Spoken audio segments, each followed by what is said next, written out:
Hello，大家好，我係比特幣家伙。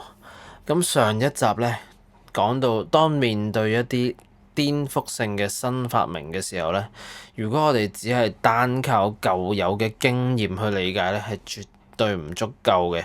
咁如果未聽上一集嘅朋友呢，咁記得喺呢度 pause 咗佢先，聽翻上一集先，麻煩晒。咁尤其是係咧，面對住比特幣呢啲好似好抽象嘅嘢咁樣，究竟咧我哋係應該用咩角度去出發咧？首先好多人都聽過嘅咧，就係用數碼黃金去比喻比特幣。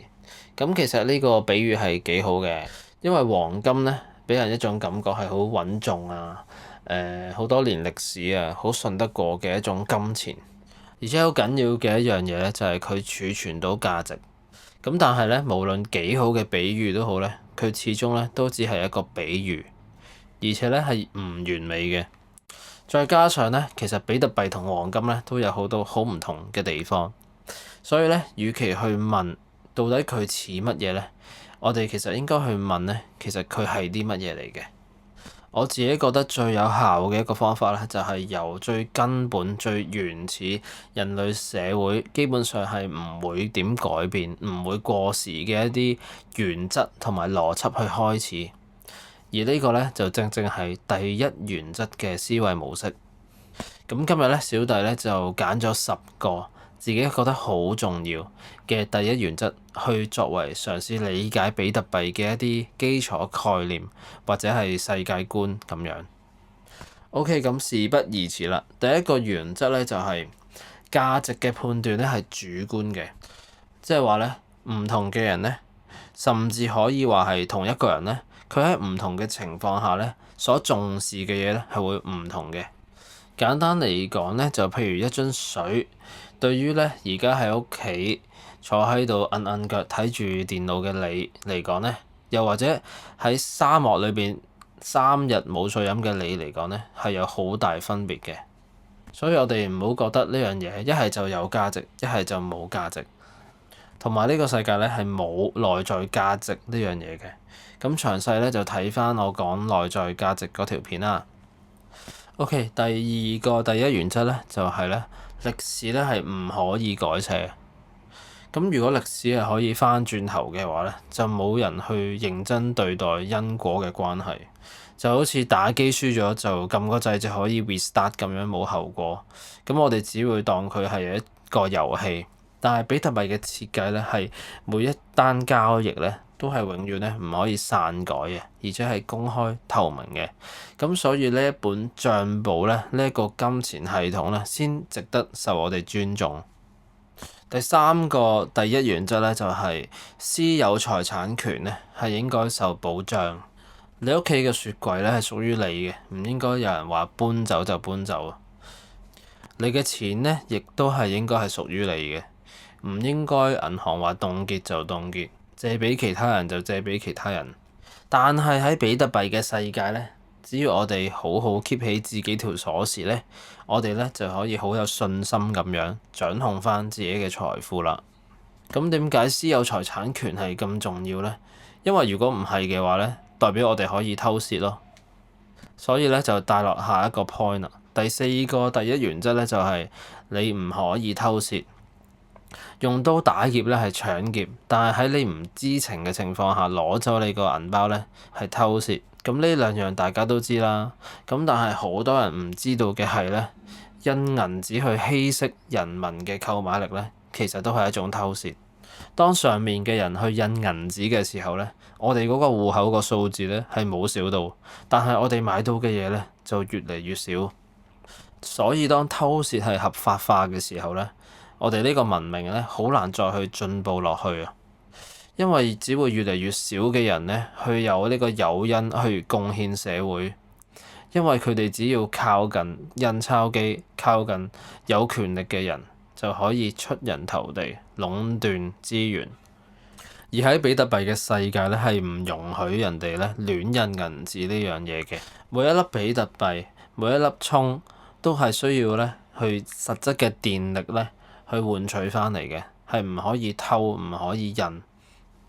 如果咧你有緣聽到呢度嘅話咧，就不妨幫小弟一個忙，去訂閱呢個 channel 啦，咁就唔會錯過之後嘅影片啦。Thank you so much。第五個第一原則咧就係咧，人類咧係需要金錢嘅，因為以物易物咧係 scale 唔到嘅。我哋冇可能咧去攞條魚咧換對鞋翻嚟，攞隻雞咧去換包米翻嚟咁樣。價值嘅交換係一定需要一個統一嘅單位，而呢一個統一嘅單位咧，我哋就叫做金錢。所以金錢其實唔係一個奢侈品嚟嘅，而係我哋人類文明嘅一啲基礎要素嚟嘅。咁但係呢個金錢系統咧，就係一定要可靠穩陣，先可以儲存到價值，交換到價值。第六個第一原則咧，就係咧，能量係唔可以無中生有嘅。我哋煲水啊、用電腦啊、開燈啊，一切咧都需要能源嘅，冇免費午餐嘅。我哋用我哋嘅血汗朝九晚五換取翻嚟嘅金錢，係唔應該可以有人撳個掣就可以產生出嚟、印出嚟。而比特幣呢一個帳簿嘅安全性咧，係嚟自實體世界嘅能源。咁呢啲能源咧就會轉換成電力，電力咧再轉換成為電腦嘅算力，去確保呢一本帳簿咧係冇人可以篡改。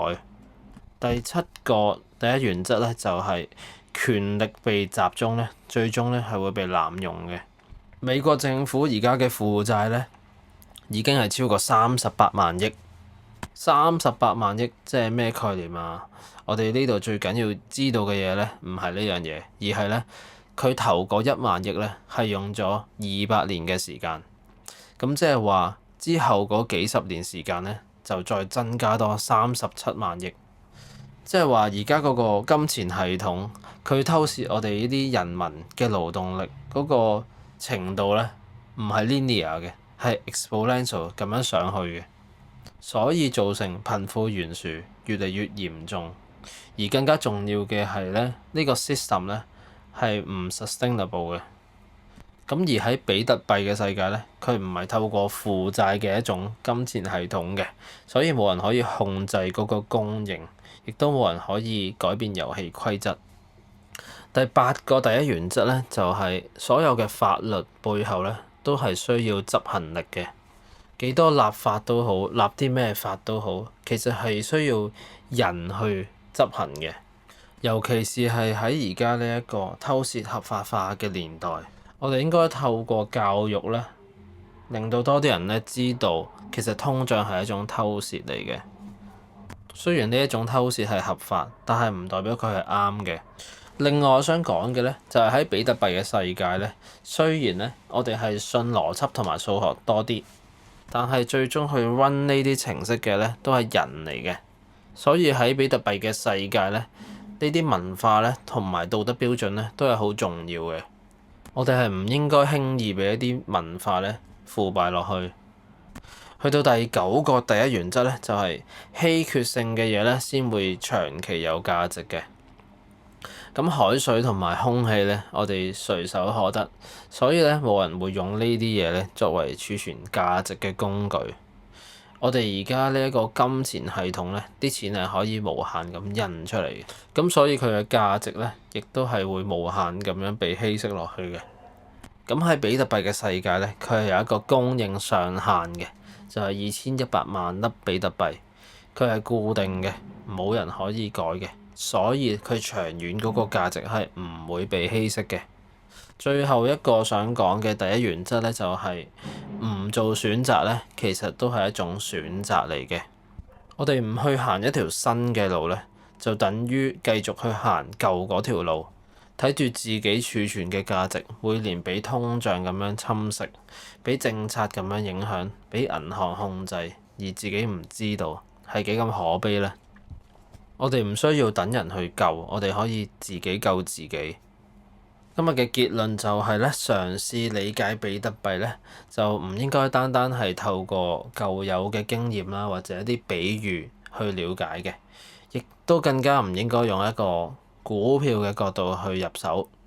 我哋應該用理性啦，用第一原則咧，再一次睇下咩係錢，我哋就會發覺比特幣咧其實係 make sense 嘅。咁如果你都認同以上嘅第一原則咧，咁就希望大家去訂閱呢一個頻道啦，去嘗試下了解比特幣多啲啦。歡迎留言理性討論，下次見，拜拜。